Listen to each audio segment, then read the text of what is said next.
Good day, fellow young people. Today is the 4th Sunday of Advent. My dear fellow young people, malapit na ang Pasko, 'di ba? Lumalamig na ang simoy ng hangin at nitong nakaraang mga araw ay sinimulan na natin ang simbang gabi. Aba, nakumpleto nyo na ba ang mga naunang araw ng simbang gabi? But before that, sa ating pagpapatuloy sa ating paglalakbay sa panahon ng Adbyento, just like what I mentioned a while ago, we are already on the 4th Sunday of Advent. We're now lighting all the candles of the Advent wreath. Tapos na, kumbaga, no, tapos na yung almost done na ang ating pag-aantay. Kaunti na lang, ayan na, narito na ang ating Panginoong Hesukristo. Sa ating ebanghelyo sa araw ngayon, mababasa natin at mapapakinggan natin iyong kwento ni Zacarias. No, bago ipinaglihi si San Juan Bautista, maririnig natin sa kwento na si Zacarias ay naroon sa templo at may nagpakitang anghel sa kanya at sinabi sa kanya na mabubuntis si Elizabeth, 'di ba? Sa kanilang edad, no, matanda na sila. Kumbaga, ine-expect na nila na talagang mawawala na sila sa mundo na wala silang anak. Mga kapatid, pero 'di ba? Good news nga yung sinabi ng anghel. Pero what happened? Hindi nagtiwala si Zacarias. Tiwala.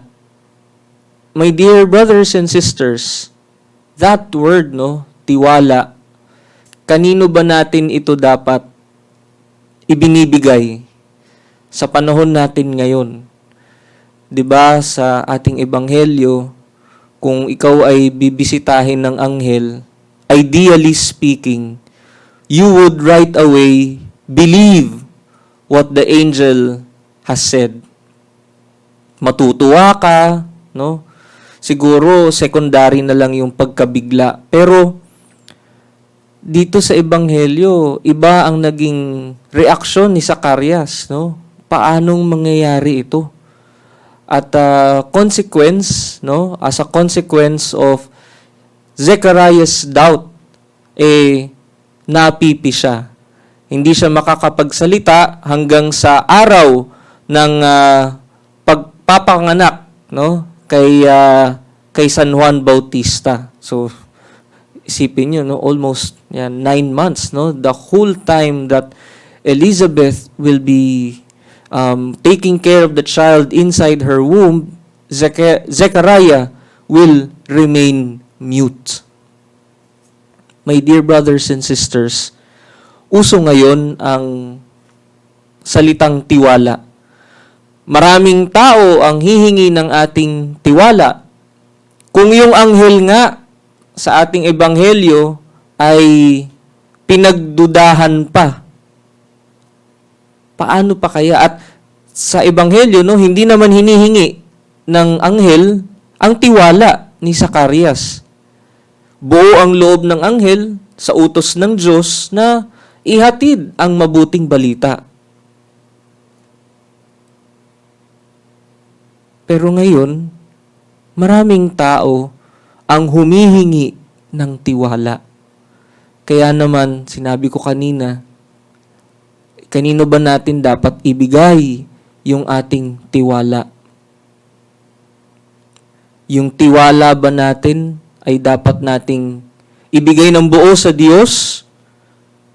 O ibigay sa mga taong sa simula ay hihingi ng tiwala, huhulihin ng kiliti, pero pagdating sa huli ay bibiguin rin pala tayo? Ang mabuting balita, ang biyaya ng Diyos, kailanman ay hindi tayo bibiguin.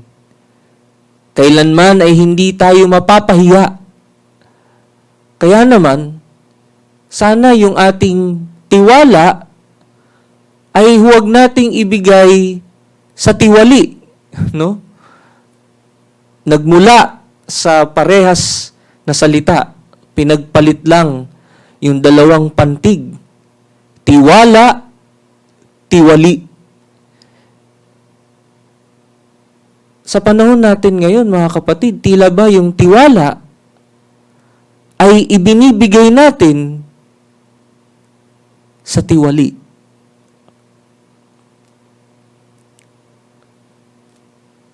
Itong anghel na hindi naman nanghingi ng tiwala, yung mabuting balita na hindi naman nanghihingi ng tiwala sa atin, ay pinagdudahan.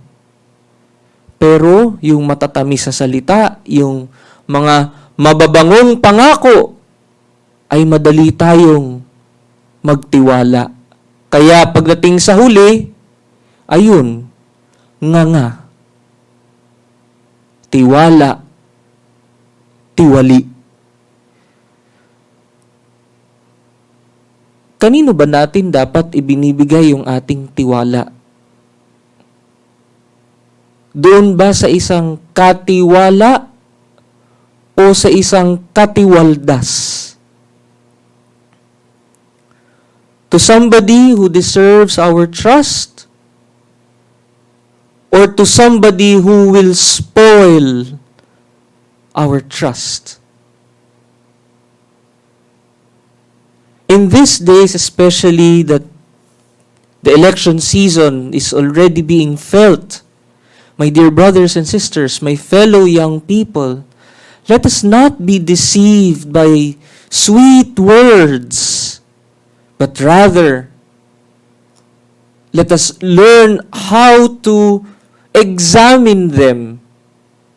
Examine these people who are introducing themselves, who are trying to get our trust. Kung sa mga isda nga sa palengke ay tayo ay mapili, paano pa kaya sa mga mamumuno sa ating bayan? Lahat sila may magandang masasabi, pero ilan lang sa kanila ang may mabuting hangarin. Hindi lahat ng magandang salita ay nagkakatotoo. Hindi lahat ng magandang salita ay hindi tulad sa Panginoon na mabuting balita. Sapagkat wala namang ibang ibig sabihin ng mabuting balita kundi ang ating Panginoong Hesukristo. Ang ating Panginoong Hesukristo na siya nating dapat bigyang tiwala sa araw-araw. Each day we wake up in the morning, each day we retire in the evening, in the night, we rest our trust in the Lord. Jesu in te confido. Jesus, we trust in you. And we will be able to place our trust in Jesus if we truly see Jesus in other people. Not just in their words, but in their actions. Sana, mga kapwa ko kabataan, ay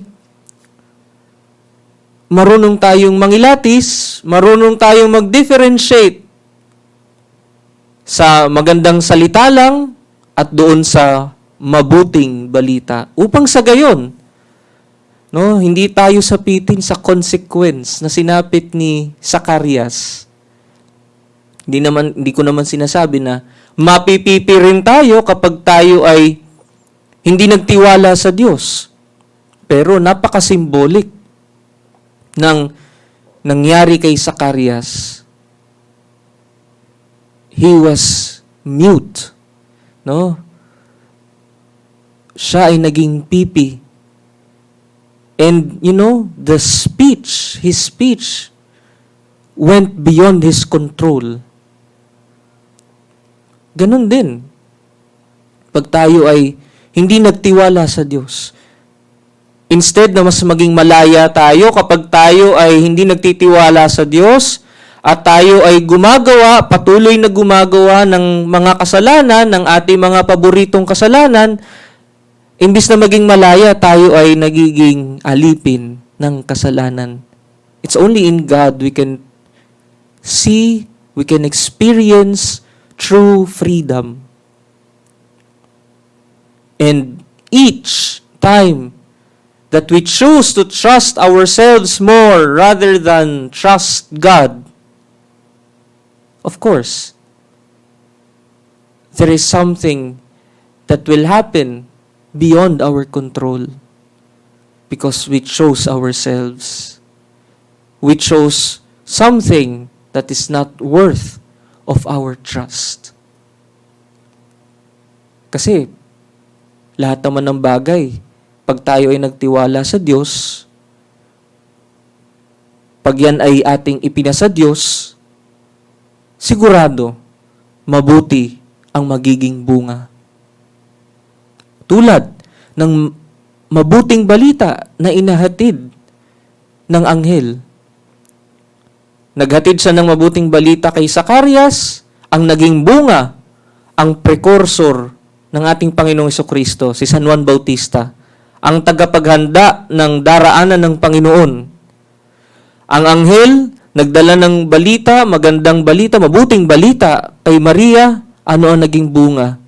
Ang ating tagapagligtas.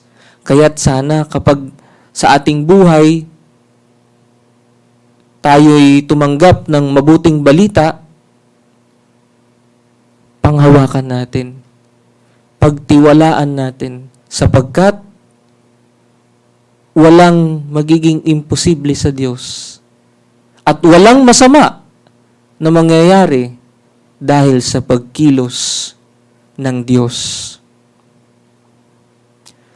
Panginoon, sa mabuting balita na tinanggap, lalo tigit ng iyong ina, na siya ring aming ina, ang mahal na Birheng Maria, nawa matuklasan namin ang bungang ito. Walang ibang bunga kundi ikaw. Ikaw na siyang magiging aming tanglaw sa aming buhay. Ikaw na siyang aming dapat pagkatiwalaan.